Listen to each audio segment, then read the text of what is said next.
안녕하세요, 여러분들. 오늘 플라톤의 윤리사상 한번 정리해 보도록 할게요. 자, 여러분들 플라톤은 누구를 계승했죠? 그죠? 고대 그리스 사상가인 소크라테스를 계승했죠. 그러면 소크라테스의 어떤 점을 계승을 했을까요, 여러분들? 자, 절대적인 진리 혹은 윤리규범은 있다, 없다? 그렇지, 있다.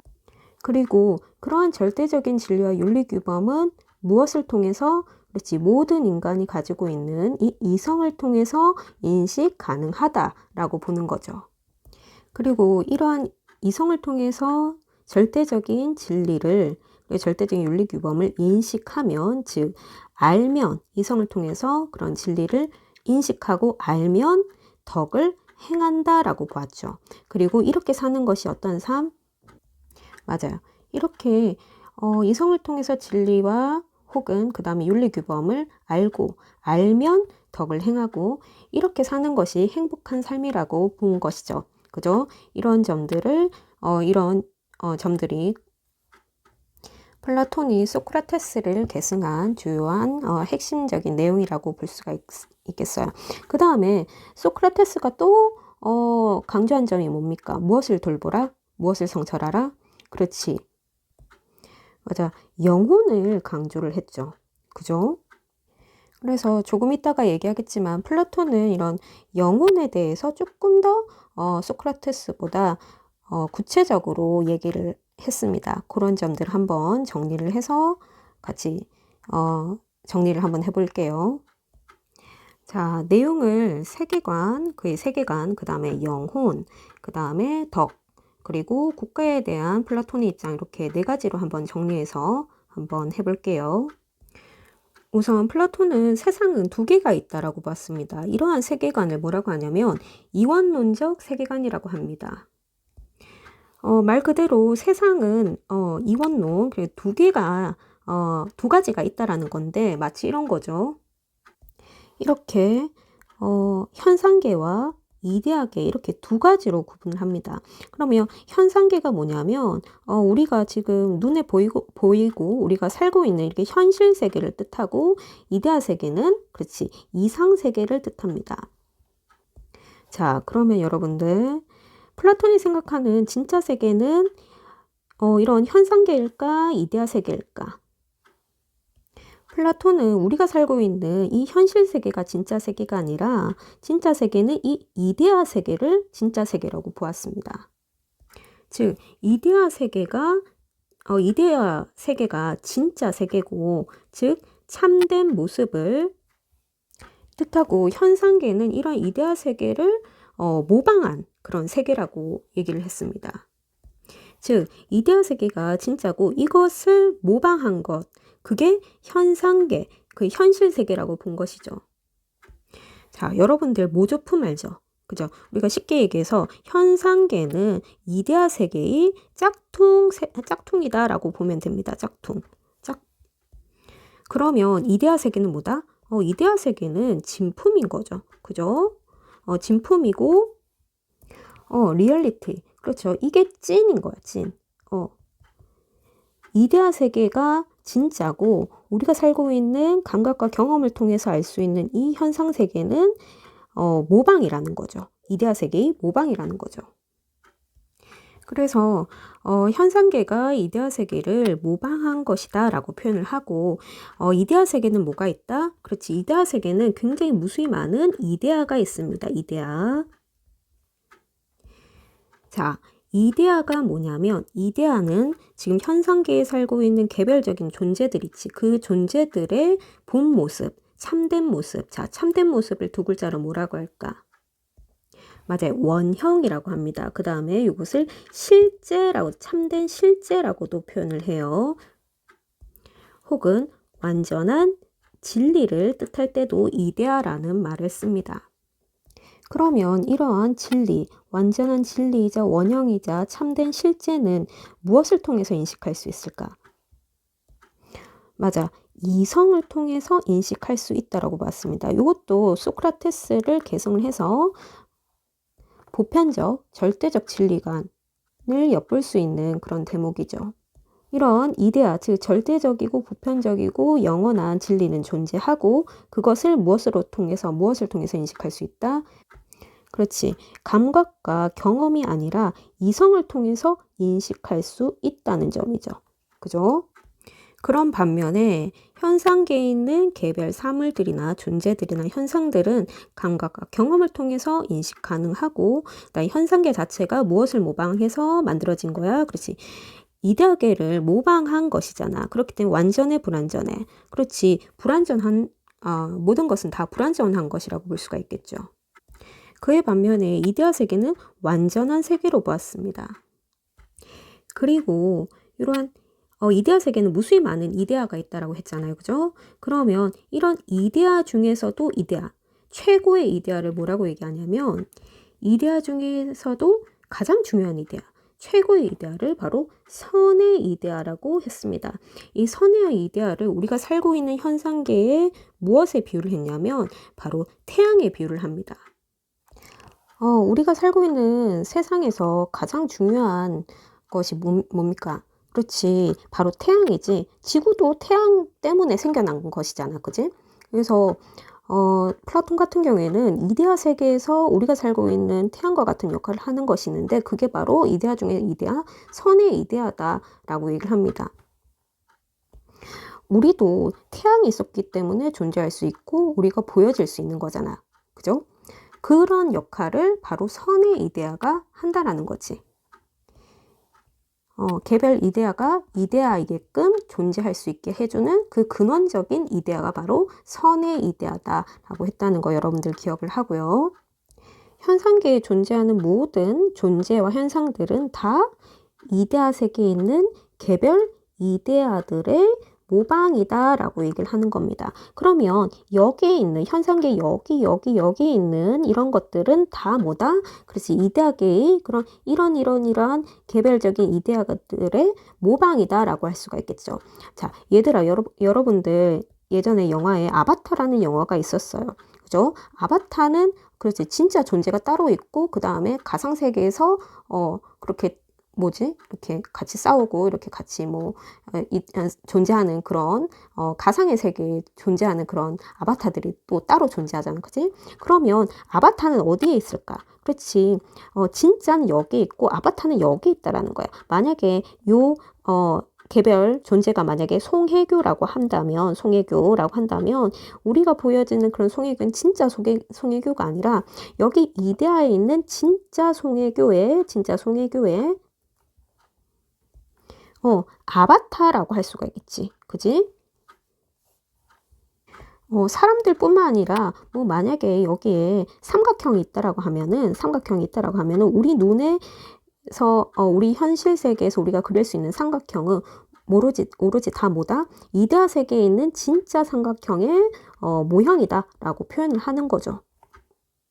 자, 그 다음에 여러분들 지금 손에 뭐 들고 있죠? 그렇지, 휴대폰 들고 있지. 현상계에 있는 우리가 들고 있는 휴대폰은 그렇지, 어디선가 이데아 세계, 눈에 보이지 않는 이 이데아 세계에 있는 휴대폰이라고, 그때는 뭐 당시에 휴대폰이었겠지만, 그렇지, 진짜 휴대폰의 모방, 모조품이다라고 보는 거죠. 그죠? 진짜는 다 어디에 있다? 그렇지, 이데아 세계에 있다라는 거죠. 이런 무수히 많은 이데아 중에서도 가장 중요한 이데아, 우리가 살고 있는 이 현실 세계에서 태양과 같은 역할을 하는 이데아를 뭐라고 한다? 그렇지, 선의 이데아라고 한다라는 거 여러분은 기억을 하세요. 그리고 플라톤은 이런 자신의 주장을 더 잘 설명하기 위해서 이런 현상 세계와 이데아 세계의 모습을 동굴에 비유를 합니다. 자, 내용은 간단해요. 자, 동굴 안과 동굴 밖으로 구분을 해서 각각 현상계는 동굴 안에 비유를 하고 이데아 세계는 그렇지, 동굴 밖으로 표현을 합니다. 자, 동굴 안은 현상계를 비유한다 그랬죠. 그죠? 여기에는 어떤 존재들이 등장을 하냐면, 어떤 인물들이 등장하냐면, 결박된 채로 벽 한쪽만 쳐다보는 죄수들이 등장합니다. 결론만 얘기하자면 이런 죄수들은 결국에는 우리 현실 세계의 사람들을 상징을 합니다. 그리고 아직 진리를 인식하지 못하는 그런 사람들을 뜻해요. 자, 그럴듯하죠, 여러분들. 자, 동굴 안의 모습입니다. 자, 동굴 안의 모습이라고 하고, 자, 여기는 동굴벽이고, 죄수는 여기 뒷모습이에요, 여러분들. 자, 등 뒤로 이렇게 손이 이렇게 묶여져 있는 게 보이죠? 그리고 등 뒤에는 이게 횃불이 있습니다. 자, 횃불이 이렇게 비춰졌으니까, 이 앞쪽은 깜깜하니까, 여기 뭔가 이렇게 아른아른거리겠죠? 그죠? 아른아른거리는 이런 그림자들이 보이겠죠. 그러면 죄수들은 평생 이렇게 결박된 상태에서 벽만 쳐다보고 있기 때문에 여기 벽 안에 비치는 이런 그림자들이 진짜다라고 생각을 하고 있다는 거지. 잘못, 그러니까 진짜 이 모습이 이것이다라고 잘못 판단하면서 살고 있다라는 거죠. 그런데 여기 있는 죄수 중에 한 명이 운 좋게도 제 결박된 그 밧줄에서 풀려나가서 우연히 동굴 밖에 가서 내가 알고 있었던 그런 진짜라고 믿었던 그런 사물들이 사실은 불에 비친 그림자였다라는 것을 인식을 하게 되었다라고 봅니다. 그리고 동굴 밖에서 바로 태양을 보죠. 그죠? 그래서 결국에는 태양이 가장 중요한 원천이었고 우리가 알고 있었던 것은 사실이 아니었다라는 것을 죄수가 깨닫고 이 사람들한테 다시 동굴 안으로 돌아와서 사람들한테 알려주는 역할을 한다라고 해요. 나중에 얘기하겠지만 참된 진리를 인식하고 돌아온 사람이 바로 이 통치자가 되어야 된다. 이런 얘기를 하는 거거든요. 이런 얘기는 국가에 대한 입장 한번 정리할 때 다시 얘기해 보도록 할게요. 자, 다음으로 플라톤의 죽음관 한번 정리해 보도록 할게요. 일단은 플라톤은 원래는 처음은 영혼인 상태에서 우리가 영혼인 상태에서 이데아 세계에서 살고 있었는데 아주 행복하게 살고 있었는데 어떠한 이유에서 그러니까 잘못된 이유겠죠. 그죠? 뭔가 잘못을 해서 현상계에 오게 되고 현상계에 오면서 그렇지 육체라는 감옥에 그렇지 영혼이 갇히게 되었다라고 표현을 합니다. 이렇게 이성이 있는 영혼이 육체에 갇힌 상태에서 이렇게 현상계에서 사람들이 살고 있기 때문에 아무래도 육체라는 방해물, 육체를 일종의 장애물이라고 생각합니다. 어떤 장애물? 그렇지 진리를 인식하는데 방해가 되는 그런 요소라고 봅니다. 그러니까 좋은 거라고 봐요? 나쁜 거라고 봐요? 그렇지. 나쁜 거라고 보는 거지. 그치? 부정적으로 보는 거죠. 물론 우리가 이성을 가지고 있기 때문에 진리를 인식할 수는 있는데 이게 굉장히 불완전하게 인식할 수밖에 없다라는 거죠. 왜? 그치? 육체 때문에. 그러면 죽으면 어떻게 되냐면 이 영혼이 풀려난다라고 표현을 합니다. 즉 죽음을 육체로부터 영혼이 해방된 상태라고 보기 때문이죠. 그죠? 보는 것이죠. 자, 육체로부터 해방되고 나서 어디로 가죠? 그죠? 이데아 세계로 가는 거죠. 이데아 세계로 가서 영혼의 상태에서 뭘 할 수 있죠? 그죠? 완전하게 진리를 인식할 수 있게 된다라고 보는 거죠. 자, 고로 죽음을 통해서 이데아 세계에 가서 완전하게 진리를 인식할 수 있게 되니까 죽음이라는 것은 그죠? 두려움의 대상이 아니라고 판단하는 거죠. 공포스럽고 죽음 이외의 사후 세계를 두려워할 필요가 없다. 우리는 육체의 탈에서 벗어나서 이데아 세계 가서 완전하게 진리를 인식하게 되고 행복한 삶을 살 수 있다라고 보는 거죠. 그런 점에서 플라톤은 일단은 영혼이 그렇지 육체와 같이 소멸되는 것이 아니라 영혼이 계속 존재한다고 보는 영혼 불멸 그렇지 영혼은 불멸한다고 보는 입장이죠. 자, 여러분들 그 디즈니 영화 소울 있죠, 소울. 소울이 아마 선생님이 생각하기에는 아마 이렇게 플라톤의 이런 영혼관에서 모티브를 잡지 않았나 이런 생각이 들어요. 원래 소울들이 그렇지 지구에 오기 전에 어떠한 세계에서 소울인 상태로 존재를 하잖아, 그지?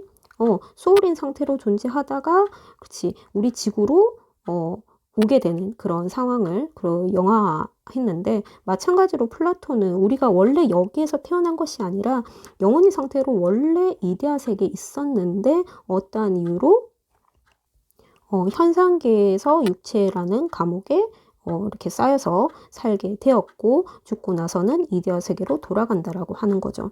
그래서 우리 영혼은 이데아 세계를 뜨문뜨문 기억하고 있다라고 봅니다. 이것을 상기설이라고 해요. 자, 상기가 뭡니까? 그렇지. 떠오른다, 기억한다 라고 표현을 하는 거죠. 그러니까 영혼의 상태로 우리가 원래 이데아 세계에 있었기 때문에 완전하진 않지만 진리를 뜨문뜨문하게, 그렇지. 이데아 세계에 있었던 그런 옛 기억을 조금씩 떠올린다. 떠올릴 수 있다. 불완전하긴 하지만 그러한 상기설을 얘기를 하기도 했습니다.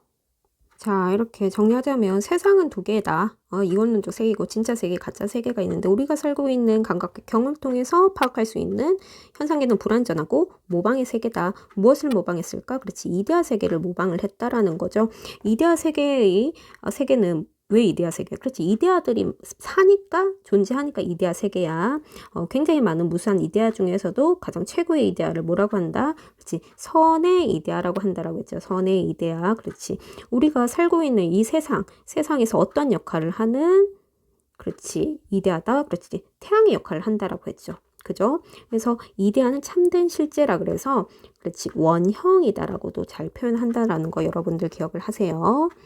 자, 그 다음에 이런 이데아 세계와 현상계를 동굴에 비유했다라는 거. 그치? 그 다음에 죽음간 이렇게 정리를 했습니다. 이렇게 보면은 그 영혼을 굉장히 강조를 했는데, 그러면 다음으로 플라톤의 영혼론, 영혼에 대한 입장 한번 정리해 보도록 할게요. 자, 플라톤의 영혼을 세 가지 부분으로 나눕니다. 그래서 영혼 3분설이라고 얘기를 하는데, 처음부터 얘기하자면 인간의 육체는 크게 세 가지로 구분을 할 수가 있다. 머리, 가슴, 배 이렇게 각각에 해당되는 영혼이 각각 깃들여져 있는데, 머리에 해당하는 영혼은, 그렇지, 이성이고, 가슴에 해당하는 영혼은 기계고, 자, 기계가 아니라, 자, 배죠. 자, 배에는 욕망이라는 영혼이 깃들여져 있다라고 표현을 합니다. 그리고 이 세 가지 영혼의 관계를 또 비유를 하는데, 마부와 말의 두 마리의 말에 비유를 합니다. 말 두 마리가 있는데, 이 말 한 마리는 말을 굉장히 마부의 말을 그래도 잘 듣는 말이고, 두 번째 말은 말을 잘 듣지 않는 그런 말이라고 합니다. 그래서 영혼의 이런 관계도 마부가 말 두 마리를 이끌고 이렇게 달려가듯이 그러한 전반적으로 말에게 명령하고 통제하고 인도하는 역할은 마부의 역할을 한다라고 얘기를 하거든요. 그러면 그런 점에서 이성의 역할도 그런 마부의 역할과 같이 기계와 욕망을 다스리고 통제하고 명령 내리는 그런 역할을 한다라는 거죠.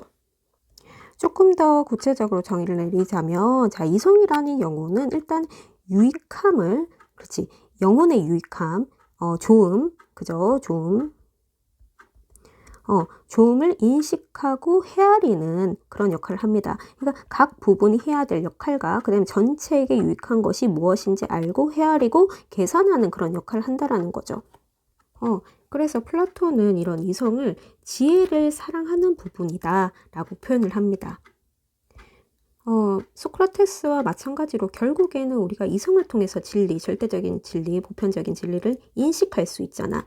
그래서 이 이성이란 부분이 다른 부분에 비해서 우월하고 더 나은 부분이라고 설명을 합니다. 결국에는 이 우월하고 더 나은 부분이 다른 더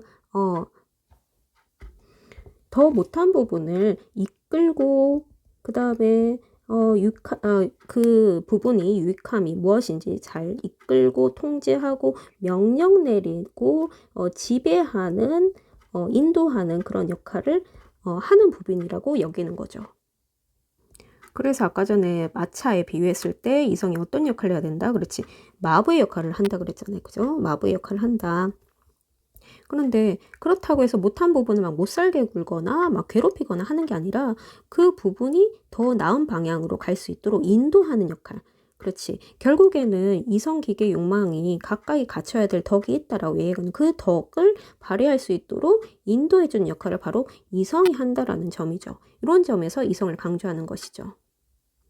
자, 그리고 이 기계는 어떤 부분이냐면, 그지 가슴에 해당한다라고 했죠. 그래서 요 기계는 무엇을 사랑하냐면, 승리, 명성, 그 다음에 권력을 사랑하는 그런 부분이라고 얘기를 합니다.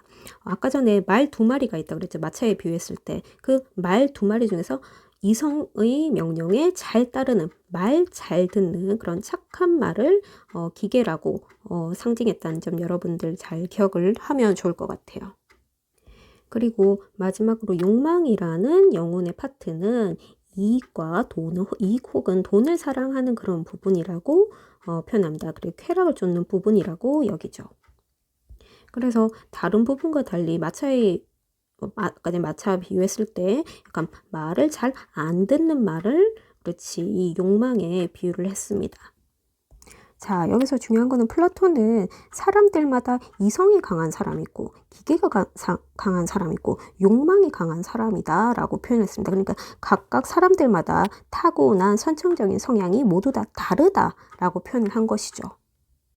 이성이 강한 사람, 그 다음에 기계가 강한 사람이 있을 거고 욕망이 강한 사람들이 있을 텐데, 플라톤은 영혼의 각각의 부분이 갖춰야 될 덕이 구분되어 있다라고 표현을 합니다. 그래서 이성이 발휘해야 될 덕은 지혜이고, 그 다음에 기계가 발휘해야 될 덕은 용기라는 덕입니다. 그리고 욕구라는 욕구에 해당하는 영혼의 부분이 갖춰야 될 덕은 뭐냐면 바로 절제입니다. 자, 지혜는 어떠한 상태일까? 그렇죠. 진리를 인식할 수 있는 상태죠. 영혼의 각각의 부분, 그 다음에 전체적인 부분이 유익함이 무엇인지, 유익함을 발휘할 수 있도록 이렇게 인도하고 명령 내리는 그런 상태를 우리가 지혜라고 하죠. 그러면 용기는 뭘까요, 여러분들? 용기는 여러분들 아예 두려움이 없는 걸까? 두려움이 없는 상태가 우리가 용기 있다고 얘기를 할까요? 플라톤은 그렇지 않습니다. 아예 두려움이 없는 상태가 용기가 있다라고 표현하는 것이 아니라, 두려울 땐 두려워하고 두려워하지 않을 땐 두려워하지 않는 것이 용기다라고 얘기합니다. 그러니까 두려워할 일을, 두려워해야 할 것을, 두려워할 것을 두려워하고 두려워하지 않는 거죠. 그죠? 무엇을 두려워해야 되는지, 그리고 무엇을 두려워해야 되는지 아닌지에 대해서 올바른 소신을 갖고 어떤 경우에도 보전할 수 있는 능력을 용기라고 합니다. 여기서 포인트가 되는 단어가 보전입니다.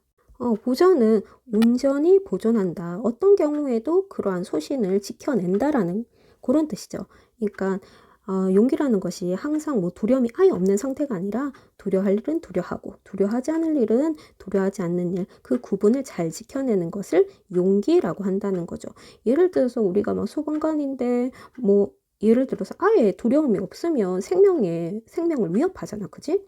그리고 우리가 좀 높은 산에 오르거나 아니면 낭떠러지 근처에 갔을 때는 그때는 두려워해야 되는 거죠. 그죠? 아예 두려움이 없는 상태를 용기라고 하지 않는다라는 거 여러분들 잘 기억을 하세요. 자, 다음으로 절제는 뭘까요? 자, 절제에 대해서 플라톤은 조금 더 깊이 있게 얘기하는데, 일단은 절제라는 것은 쾌락과 욕구를 억제하는 것이다 이렇게 얘기합니다. 자, 그러면서 뭐라고 얘기하냐면 절제라는 것은 더 나은 부분이 더 못한 부분을 제어하는 것이 절제다라고 했습니다. 아까 전에 얘기했잖아요. 그죠? 영혼 중에서도 더 나은 부분이 있고 더 못한 부분이 있는데, 더 나은 부분이 더 못한 부분에 명령 내리고 제어하는 것이 바로 절제다라고 얘기를 하는 거죠. 그리고 영혼 중에서 더 나은 부분이 아마 그래서 이성이겠죠? 더 못한 부분 혹은 이거는 이성 입장에서는 기계가 될 수도 있고, 그 다음에 기계 입장에서 욕망이 될 수가 있겠죠. 더 나은 것이 더 못한 부분을 제어하는 것이 절제다. 그리고 또 같은 표현으로 뭐라고 얘기하냐면, 더 나은 부분이 더 못한 부분을 제어하는 것에 대해서 서로 각 부분이 합의하는 것이다 라고 표현을 합니다. 이 이성이 더 잘난 부분이고 더 나은 부분이니까 더 못한 부분인 이 기계나 욕망이 그래 이성의 명령에 따를게 이렇게 서로 합의한다라고 보는 거지. 합의하는 상황이 바로 절제다라고 보는 거죠. 또 절제를 뭐라고 표현하냐면 더 나은 부분이 더 못한 부분 간에, 더 나은 부분과 더 못한 부분 간에 서로 반목하지 않는 것, 이렇게 표현합니다. 자, 여기에서 포인트가 되는 단어가 반목하지 않는다라는 게 뭐냐면, 그러니까 서로 갈등을 빚거나 다투지 않는 것을 우리가 반목하지 않는다. 다투는 것을 우리가 반목이라고 하니까 반목하지 않는 것은 다투지 않는다는 뜻이죠. 그죠? 그러니까 이성이 기계나 욕망을 다스리는 거에 대해서, 그렇지, 기계나 욕망이 서로 거부하지 않고 거기에 대해서, 그런 상황에 대해서 서로 합의하고 다투지 않는 것, 그게 절제라고 본다라는 거죠. 그러면 여기서 중요한 게 뭐냐면, 절제라는 것은 특정한 부분에서만 갖춰야 될 것이 아니라, 그지, 모두 다 전반적으로 다 전체적으로 다 걸쳐져 있어. 이러한 걸쳐져 있다는 것은 모든 부분이 다 발휘해야 될 덕이라고 볼 수 있다는 거죠. 그래서 플라톤 같은 경우에는 이 절제가 영혼의 모든 부분에 요구되는 덕이다라고 표현을 한 겁니다. 그죠? 그러니까 어떤 한 부분만 갖춰서는 이게 합의가 안 되잖아. 그지? 합의라는 것은 뭐야? 그러니까 서로 그렇게 한다라는 것에 대해서, 그렇지, 동의한다라는 거잖아. 그 동의한다라는 것은 더 나은 부분, 더 못한 부분, 모두가 그런 상황에 대해서 인정하고 거부하지 않고 따른다라는 거잖아. 그런 점에서 특정한 부분만 갖춰지는 게 아니라 영혼 전반적으로 갖춰야 될 덕을 절제라고 하는 겁니다. 그러니까 단순히 욕망만 갖춰야 되는 덕이 아니라, 그렇지, 전반적으로 모든 부분이 갖춰야 될 그런 덕이라고 보는 거죠. 자, 그런 점에서 지혜는 그렇지, 이성이 발휘하는 거죠. 그 다음에 기계는 용기가 발휘하는 거죠. 그죠? 그러니까 지혜라는 덕은, 그치, 이성의 고유한 기능이다, 고유한 덕이다 라고 표현할 수가 있겠죠. 왜냐하면 기계는 지혜를 발휘하지 않잖아. 그치? 욕망도 지혜를 발휘하지 않아. 지혜는 오로지 영혼의 어떤 부분만 발휘하는 것이다. 그치? 이성만이 발휘하는 덕이죠. 그죠? 마찬가지로 용기도 마찬가지예요. 용기도 기계만이 가진 기계만이 발휘할 수 있는 그런 덕이기 때문에 고유하다라고 표현이 가능하죠. 그런데 절제는 이성이나 기계, 지혜와 용기와 달리 각 부분에 머물러 있는 것이 아니라, 이거는 절제라는 것은 전반적으로 다 얽혀져 있을 때 그것이 발휘되는 그런 덕이라고 할 수가 있습니다. 그러니까 절제라는 것은 결국에는 욕망을 억제하는 것, 욕망이 발휘해야 될 덕은 맞는데, 이 덕을 발휘하려면 어때? 그렇지, 이성의 혹은 기계의 통제를 받아야 되는 상태고, 그 다음에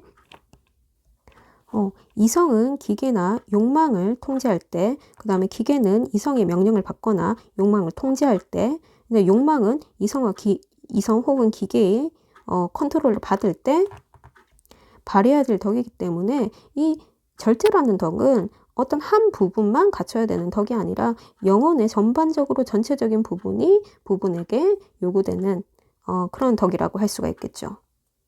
그리고 플라톤은 이런 세 가지 덕뿐만 아니라 한 개 더 얘기해서 사주덕을 주장을 합니다. 그러니까 사주덕 4가지 덕을 얘기했다는 거죠. 그럼 나머지 덕이 뭐냐면 바로 정이라는 덕인데, 이 정이라는 덕은 뭐냐면 각각의 영혼이 자신이 발휘해야 될 덕을 발휘하게 된 상태가, 조화를 이룬 상태가 바로 조화를 이뤘을 때 바로 정이라는 덕을 발휘할 수 있다라고 봅니다.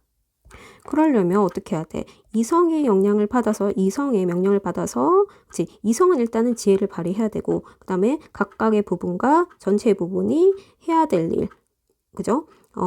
그런 것들을, 유익함을 알고 인식하고 이끄는 그런 역할을 하면서 지혜를 발휘해야 되는 거고, 그 다음에 기계는 그렇지, 이성의 명령을 받아서, 그렇지, 용기를 발휘를 해야 되겠죠. 그 다음에 욕망은 어때? 그렇지, 이성의 통제를 받아서, 그렇지, 절제라는 덕을 발휘한 상태가 조화를 이룬 상태, 그때 뭐가 발휘된다? 그렇지, 정이라는 것이 정의라는 덕이 발휘된다라고 보는 거죠. 그래서 1, 2, 3, 4 해서 4주덕, 4가지 덕을 주장을 한 겁니다. 그래서 정의라는 것은 언제 등장한다? 언제 발휘된다? 그렇지. 각각의 부분이 해야 될 역할을 잘 발휘했을 때 그런 상태가 전체적으로 조화를 이룬 상태에서 정의라는 덕이 발휘된다라는 게 좀 특징적인 것이죠. 그러면 정의로운 인간은 어떤 인간일까? 그렇지. 지혜, 용기, 절제, 이 덕을 모두 갖춘 상태에서 조화를 이룬 상태. 그렇지. 조화를 이룬 인간이 바로 정의로운 인간이라고 보겠죠. 마찬가지로 플라톤은 국가도 이런 모습과 똑같다라고 봤습니다. 영혼의 이런 3가지 부분과 마찬가지로 국가도 3가지 부분으로 구분이 된다. 그래서 3가지 계층을 얘기합니다. 자, 이렇게 통치자, 방위자, 생산자 이렇게 3가지로 구분을 하는데 특징인 것은 통치자는 어떠한 사람이 되어야 되냐면 가장 지혜로운 자가 되어야 됩니다. 자, 아까 전에 선생님 다 얘기를 했었죠. 진리를 이데아에 있는, 그렇지, 선의 이데아를 인식할 수 있는 그런 자가 통치자가 되어야 된다. 그래야지, 그지, 현실이 이데아, 이상적인 세계를 모방하듯이 선의 이데아를 인식할 수 있는 가장 지혜로운 자가 나라를 잘 통치할 수 있다고 보는 거죠. 그리고 방위자는 뭐냐면 이건 전사입니다. 전사. 그죠? 나라를 지키는 군인 역할을 하는 사람이죠. 그죠? 군인 역할을 하는 방위자들에게 꼭 필요한 덕이 뭘까? 그렇지. 가장 용기 있는 자가 그렇지, 방위자 역할을 해야 되겠죠. 그죠? 방위자가 방위를 할 때 어떤 덕을 발휘해야 돼? 그렇지, 용기라는 덕을 발휘해야 되겠죠. 그리고 아까 전에 선생님이 욕망에 대해서 얘기를 하면서 욕망은 뭘 좋아한다? 그렇지, 돈과 이익을 좋아한다 그랬죠. 돈과 이익. 자, 돈과 이익을 좋아하는 이런 성향을 갖춘 사람들은 생산자의 역할을 맡겨서 어떠한 덕을 발휘해서 생산해야 된다? 그렇지. 너무 많이 생산해서도 안 되고 너무 부족하게 생산해서도 안 되겠죠. 그죠? 그리고 또 통치자와 방위자의 말을 잘 따라야 되겠죠. 그러면서 어떤 덕을 발휘해야 돼? 그렇지. 절제라는 덕을 발휘해야 되겠죠. 자, 그러면 여러분들 누가 통치자가 되고 누가 방위자가 되고 누가 생산자가 되어야 될까? 이거는 플라톤은 사람들마다 태어날 때부터 정해진 타고난 성향이 있고 그것을 발견을 해서 그 타고난 성향에 걸맞는 역할을 맡겨야 된다라고 얘기합니다. 그러니까 이성의 성향이 강한 사람은 통치자가 돼야 되고 그 다음에 기계의 성향이 강한 사람은 방위자가 돼야 되고 그 다음에 욕망의 성향이 강한 사람은 생산자가 되어야 된다라고 얘기하는 거죠. 그러면 여러분들 누가 기계가 강한지 누가 이성이 강한지 누가 욕망이 강한지 이거 어떻게 할까? 그렇지, 이거는 나이대별로 시험, 즉 테스트를 치릅니다. 처음에 어렸을 때부터 같이 키우는 공동 육아를 해서 똑같은 교육을 시키는 거죠. 어렸을 때는 체육이나 음악이나 뭐 이런 것들을 가르치다가 나이대별로 테스트를 하는 거야. 그래서 첫 번째 테스트에서 통과하지 못한 사람들은 어떤 역할을 맡긴다? 그렇지, 생산자 역할을 맡기는 거죠. 그러니까 생산자가 되고 싶어서 생산자가 되는 것이 아니라 그러니까 타고난 성향을 뭐를 통해서, 그렇지, 테스트, 시험을 통해서, 그렇지, 사람들을 선출한다는 거죠. 자, 그 다음이 방위자를 선출하는 건데 일단은 통치자와 방위자 둘 다 수호자 계급으로 묶습니다. 자, 그러니까 수호자 계급을 먼저 선출한 다음에 뽑은 다음에 그 중에서 가장 지혜로운 자를, 그렇지, 통치자의 역할을 맡기는, 가장 지혜로운 자에게 통치자 역할을 맡기는 거죠. 그래서 마지막 테스트의 그 과목이 뭐냐면 철학이라고 합니다. 철학. 이 철학 시험에서 통과하지 못한 사람은 그대로 방위자, 전사의 역할에 맡기는 거고 그 다음에 이 철학 시험에 통과한 사람은 누가 된다? 그렇지, 통치자가 되는 거죠. 이러한 구조입니다. 이렇게 봤을 때 가장 완전한 인간, 가장 이상적인 인간은 어떤 인간이죠? 그렇지, 통치자지. 그렇기 때문에 여기 생산자 같은 경우에는 관련된 덕이 뭐였죠? 그렇지, 절제. 그렇지, 절제의 덕이었다면 방위자 같은 경우에는 어때요? 그렇지. 절제와 용기를 발휘해야 되는 거고, 그 다음에 가장 완전한 인간인 통치자에게 통치자가 발휘할 수 있는 덕은 이제 발휘해야 되는 덕은 절제, 그 다음에 용기, 그 다음에 지혜까지 갖춘 가장 완전한 인간. 그리고 여기에서 정의로운 인간이 나오는 거죠. 그죠? 정의는 언제 발휘가 돼? 그렇지. 지혜, 용기, 절제가 각 부분이 조화롭게 이루어진 상태가 바로 정의라고 했잖아. 그러니까 통치자는 가장 정의로운 인간이 되는 거지. 자, 이렇게 세 계층 중에서 가장 지혜로운 자가 누굴까? 그래서 통치자겠죠? 그죠? 그리고 아까 전에 무슨 테스트를 했다 그랬지? 철학 시험 쳤다 그랬지? 그지? 그러니까 가장 지혜로운 자, 즉 철학자가 통치자가 돼야 된다라고 해서 이 철학자를 또 뭐라고 하냐면 철인이라고 합니다. 철인이 나라를 다스린다. 그래서 철인 통치 혹은 철인 정치를 주장하는 거죠. 자, 중요한 특징은 일단은 이러한 계층을 선출을 할 때 타고난 성향을 발견해야 된다는 점이고, 타고난 성향을 발견한다는 점에서 자유롭게 개인적으로 뭐가 원해서 그 계층을 선택하게 되는 것도 아니고, 그 다음에 사람들끼리 역할을 교환하는 것도 아닙니다. 교환해서도 안 된다고 보고, 그리고 모두에게 요구되는 덕이 있었죠. 뭐죠? 그렇지? 생산자 절제, 방위자도 절제, 그 다음에 통치자도 절제. 그렇지. 모두 다 절제라는 덕은 다 갖추고 있다, 갖춰야 된다라고 보는 거죠. 자, 플라톤은 이것과 더 추가해서 사유재산에 대해서도 얘기를 하는데, 사유재산을 인정하는 계급과 인정하지 않는 계급이 있는데, 일단 인정하지 않는 계급을 먼저 얘기하자면 수호자 계급은 인정되지 않습니다. 자, 수호자 계급이 어떤 계급이 있었죠? 그렇지. 방위자와 통치자가 여기에 해당이 되죠. 자, 통치자와 방위자에게 왜 사유재산이 허용되면 안 될까? 그렇지. 통치자와 방위자는 그렇지. 엄청난 권력을 가지고 있는 거잖아. 그리고 권력을 가지고 있는데 사유재산까지 인정을 해? 그러면 부정부패로 이어갈 수도 있다라는 거지. 그치? 자신의 사사로운 이익을 위해서 권력을 남용할 수가 있기 때문에 사유재산을 인정해서는 안 된다고 봅니다.